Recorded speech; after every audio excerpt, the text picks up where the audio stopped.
माननीय प्रांताध्यक्ष सपकाळ साहेबांच्या सूचनेनुसार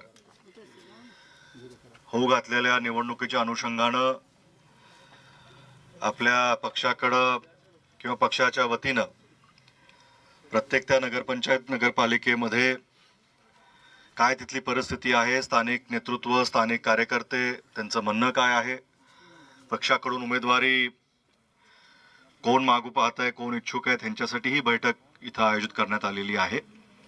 या बैठकीला प्रमुख उपस्थिती ज्यांच्या मार्गदर्शनाखाली या जिल्ह्याचा काँग्रेस नेतृत्व काम करत आहे ते आमचे राहुल भैया, शेवाळेजी, खतीब बाबा, आमच्यासोबत आलेले आमचे सर्वच सहकारी। इथं आत्ताच पक्षामध्ये काँग्रेस पक्षाचा राहुलजींचा विचार ज्यांना पटतो, ज्यांनी मान्य केला, त्यांनी आपल्या पक्षामध्ये इथं प्रवेश केला, त्या सर्वांचं मी पक्षाचा कार्यकर्ता म्हणून त्यांचं पक्षामध्ये स्वागत करतो।